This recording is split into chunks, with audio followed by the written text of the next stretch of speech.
Yun, good day mga paps, mga bossing.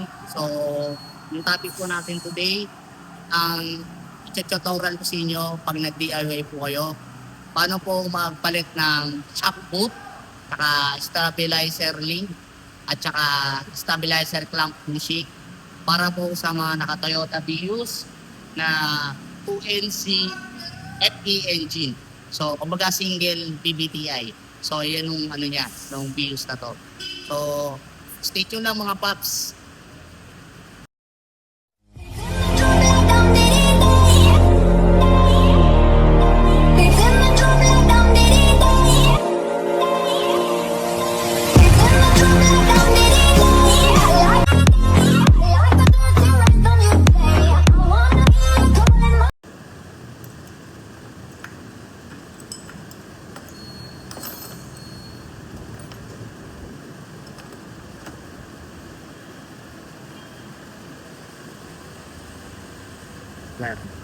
Mga paps, baklasin naman natin to.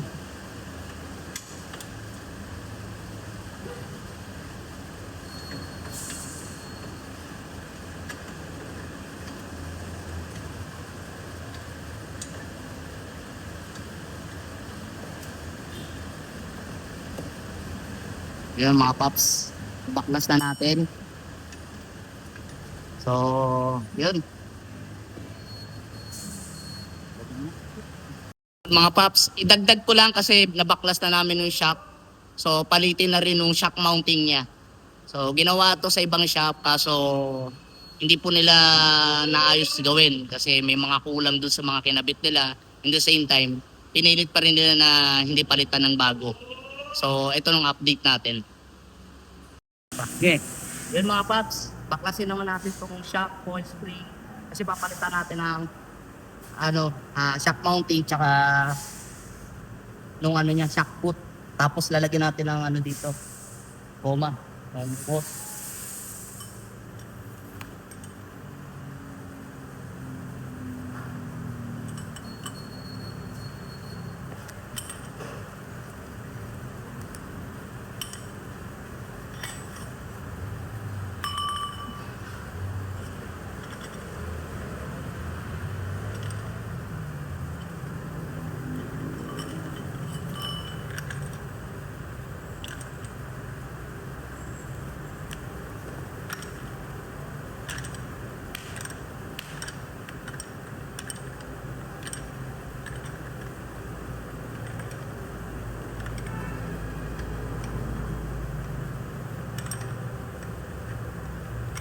Yan mga paps, ito na nung finished product natin. Yan. Nilagyan na natin ng hose dito para hindi mag-iingay kasi nung dating nagkabit, hindi nila pinalik ng rubber dito kasi dapat may rubber yan dyan. Tapos ito, hindi nila pinalitan. Nung shock mounting, iingay talaga yung paps, kakalampag yan. So, kapit natin.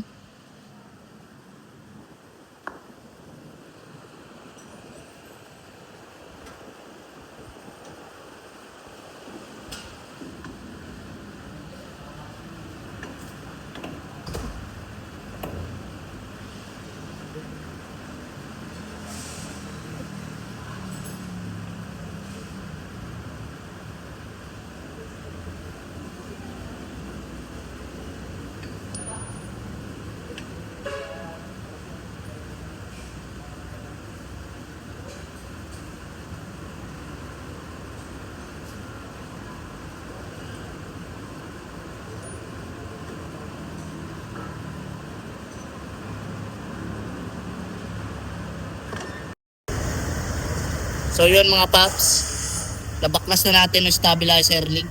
Yan. Tsaka nung pushing doon sa taas. Yan. So pinapalitan lang po natin.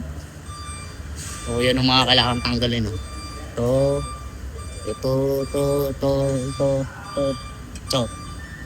Yan. Para ma-access mo yung nandito. Yan. Nandiyan sa loob. Patago. Yan. Ito, pinalitan na ng ibang gumawa eh. Assembly oh. Lower suspension.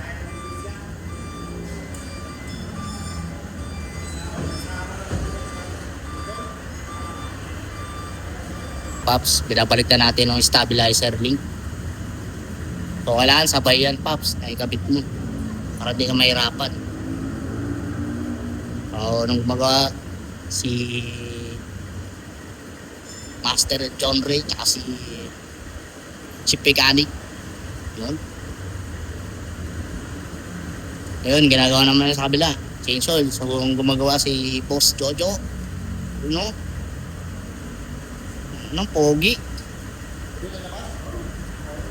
So, stay tuned lang mga paps, tapos test drive natin to.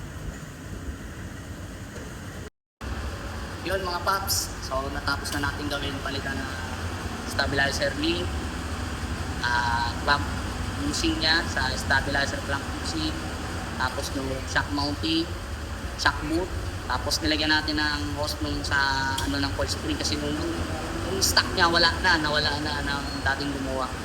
So ayun, test drive natin kung meron pang kalampag tayong marinig. Tara.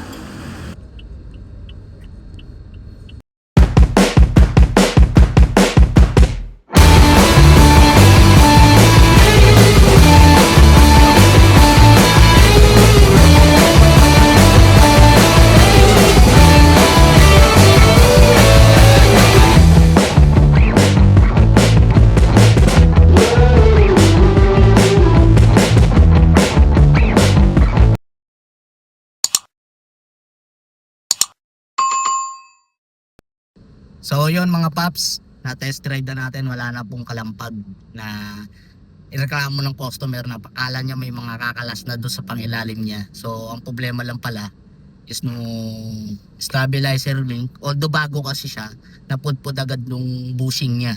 Gawa ng pangit po nung brand na ikabit. Tapos nung stabilizer clamp bushing, so pinalitan natin ng original na para sigurado po tayo. Tapos naglagay tayo ng shock boot kasi nung dating gumawa ho, hindi po nila nilagyan ng shock boot kasi po protection po kasi yun sa shafting ng shock po para hindi mabilis masira o tumagas kasi doon po mag-aano ng mga lupa, buhangin, gawa pag tag-ulan na. Tapos nagpalit din tayo ng ano niya, shock mounting kasi nung shock mounting niya po pudpud na kasi yun kailangan ng mawak doon pag sinalpak ng shock. Kasi pag sira ho kasi yun o manipis na nung pinaka ano niya, thread, maingay po yan tuwing nalulubak po kayo. So naayos na po natin. So meron tayong bagong ulit na happy customer. So ayun mga paps, follow nyo na po nung Facebook page po namin, and follow nyo po din po nung YouTube channel po namin. In the same time, follow nyo din po nung TikTok account po namin. Doon nyo po mabibili ng mga parts na ginamit po namin dito sa Toyota Vios na pang under chassis po. So yun lang mga paps, peeps, peace.